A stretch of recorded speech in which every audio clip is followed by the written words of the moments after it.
Bus మొత్తం ఒక పక్క మొత్తం కూడా ధ్వంసమైపోయింది. మొత్తం కాలిపోయి అసలు ఏమీ మిగలలేదు అక్కడ పరిస్థితి.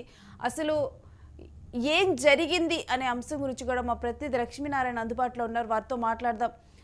లక్ష్మీనారాయణ, రాయవరం గ్రామం మెడికల్ కాలేజీ సమీపంలో వచ్చేసరికి ఆ బస్సు డ్రైవర్ నిద్రపోవడం జరిగింది. అసలు ఏం జరిగింది? ఇంత పెను ప్రమాద ఘటన.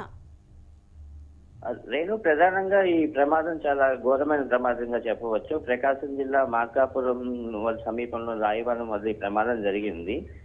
ఈ బస్సు యాక్చువల్ హరికృష్ణ ట్రావెల్స్ బస్సుకు సంబంధించిగా చెప్తున్నారు. ఇది హైదరాబాద్ నుంచి పామూరుకి వెళ్లాల్సి ఉంది. మార్కాపురం దాటి కొద్దిసేపట్లో వాళ్ళు కనిగిరి చేరుకుని అక్కడి నుంచి పామూరు వెళ్ళిపోయి ప్రయాణికులు వాళ్ళ ఇళ్లకు చేరుకునే సమయము. ఇలాంటి సమయంలో అక్కడ మూల టర్నింగ్ లో ఇసుక టిప్పర్ ఎదురొచ్చిందని చెప్పి అక్కడ ఉన్న చూసిన వాళ్ళు చెప్తున్నారు. ప్రధానంగా ఇసుక టిప్పర్ చేమకుర్తి నుంచి ఇసుకని కంటల్ లోడ్ ఎప్పుడు మార్కాపురంకి తీసుకువెళ్తూ ఉంటాయి ఫ్యాక్టరీల నుంచి, గ్రానైట్ క్వారీల నుంచి. ఆ ఇసుక టిప్పర్ ఢీకొనడంతో ఈ ప్రమాదం చోటు చేసుకుంది. ప్రధానంగా బస్సు ఢీకొన్న సమయంలో అది కార్నర్ కావడంతో బస్సు నేరుగా వెళ్లి ఇసుక టిప్పర్ని ఢీకొందని చెప్పి కొన్ని అనుమానాలు వ్యక్తమవుతున్నాయి. ఇసుక టిప్పర్ లోని ఆయిల్ ట్యాంకర్ పేలటంతో ఈ బస్సు ప్రమాద ఘటన జరిగినట్టు చెప్తున్నారు స్థానికులు. ఈ ప్రమాదంలో దాదాపు ప్రస్తుతం అనుకున్న సమాచారం ప్రకారం 10 నుంచి 12 వరకు సజీవదహనం అయ్యారు. దాదాపు ఒక 25 మంది వరకు ఆసుపత్రిలో చికిత్స పొందుతున్నారు. కొంతమందిని మార్కాపురం ఆసుపత్రికి తరలించారు. రైట్. అయితే దీంట్లో అంటే ప్రాథమికంగా కూడా అంటే దీంట్లో ఉన్నటువంటి ప్రయాణికుల గురించి కానీ వాళ్ళ గురించి కానీ వివరాలు ఏమైనా బయటకు వచ్చాయా? ఇది యాక్చువల్గా మొత్తం హైదరాబాద్ నుంచి వస్తున్నారు. దాదాపుగా మరణించిన ప్రయాణికులు ఎక్కువ మంది కనిగిరి, పామూరు ప్రాంతానికి చెందిన వారిగా పోలీసులు మనకి చెప్తున్నారు. కాకపోతే మృతులు ఎవరు, వారు ఏంటి అనేది మాత్రం గుర్తించలేని పరిస్థితి. ఎందుకంటే బస్సులోనే మృతదేహాలన్నీ దగ్ధమైపోయి ఉన్నాయి. అది స్లీపర్ బస్సు కావడంతో బస్సు యాక్సిడెంట్ అయినప్పుడే కొంతమందికి గాయాలు, కాళ్ళు ఇరగటం అట్లా జరిగిపోయి కొంతమంది ఇరుక్కుపోవటం జరిగింది. ప్రమాదం జరిగిన వెంటనే బస్సు డ్రైవర్ కూడా ఆ సంఘటన స్థలం నుంచి పారిపోయాడని చెప్పి పోలీసులు అంటున్నారు. దీనివల్ల వాళ్ళని ఎవరు రక్షించే వాళ్ళు ఎవరు వాళ్ళ దరిదాపుల్లో కూడా లేరు. అందువల్ల కొంతమంది అడ్డాలు పగలగొట్టుకొని బస్సు నుంచి కిందకు దూకారు.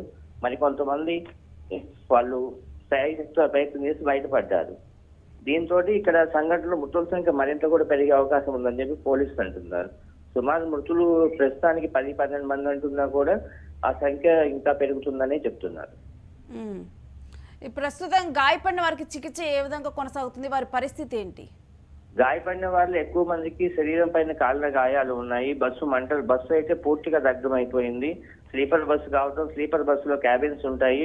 ఒక సైడ్ క్యాబిన్ లో ఒక వ్యక్తి, ఇంకో క్యాబిన్ లో ఇద్దరు అట్లా ఉంటారు. అవి బయటికి రావాలన్నా కూడా ఇనుప రాడ్లు అడ్డంగా ఉంటాయి. అందువల్ల ఎక్కువ మంది ప్రయాణికుల్లో దాదాపు బస్సులో ఉన్న ప్రతి ఒక్క ప్రయాణికుడికి గాయాలైనాయని చెప్తున్నారు. కాకపోతే కొంతమందికి కాళ్ళ గాయాలు, ప్రాణానికి ప్రమాదం లేదు. వాళ్ళని మార్కాపురం ప్రభుత్వ ఆసుపత్రి తరలించి చికిత్స అందిస్తున్నామని చెప్పి అధికారులు చెప్తున్నారు.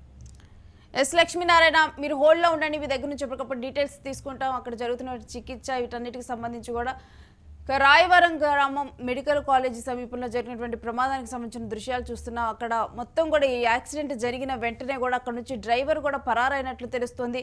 ఇక లోపల ఉన్నటువంటి వారు ఆ సమయంలో కూడా నిద్రిస్తూ ఉంటారు. వాళ్ళు మేల్కొనేసరికి కూడా ఒక్కసారిగా కూడా ఆ బస్సు ఢీకొనేసరికి ఆ కుదుపుకి కూడా వాళ్ళందరూ మేల్కొనటం, ఆ తర్వాత చూస్తే చుట్టూ మంటలు ఉండటం, వాళ్ళు కిందికి దిగి పారిపోయేందుకు ప్రయత్నించినా కానీ కొంతమంది ఆ టిప్పర్ లారీని ఢీకొన్నటువంటి స్పీడ్కి వాళ్ళు అక్కడే కొంతమంది ఇరుక్కుపోయిన పరిస్థితి, కాళ్ళు అక్కడే ఇరుక్కుపోయి బయటికి రాలేని పరిస్థితి. ఈ విధంగా కూడా కొంతమంది ఇరుక్కుపోయి కూడా అక్కడ మంటల్లో దహనమైనట్లుగానైతే మనకి నిర్ధారణ అవుతూ ఉంది.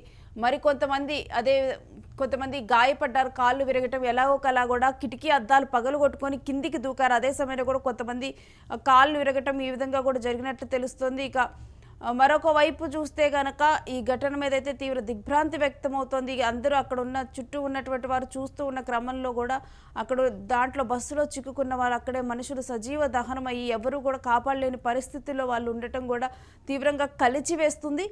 ఇక ముఖ్యంగా కూడా బస్సు వచ్చేసి అంటే మరి బస్సు డ్రైవర్ అప్పుడు నిద్రమత్తులో ఉన్నారా, అప్రమత్తంగా లేరా, లేకపోతే అనుకోకుండా జరిగిన ప్రమాదమా ఏంటి అనేది బస్సు డ్రైవర్ని విచారిస్తేనే తెలిసేటువంటి అంశంగా మనం చూడొచ్చు. కాకపోతే టిప్పర్ లారీలు అక్కడ ఇసుక లోడ్లతో కానీ కంకర్ లోడ్లతో కానీ అక్కడ తిరుగుతూ ఉంటాయని మాత్రం రెగ్యులర్గా మనకి తెలుస్తూ ఉంది. ఇక కంకర్ని క్యారీ చేస్తూ కూడా ఈ టిప్పర్ లారీ ఢీకొనటం, ఈ టిప్పర్ లారీలోనే పెట్రోల్ ట్యాంకు పగిలినట్లుగా మనకి తెలుస్తుంది.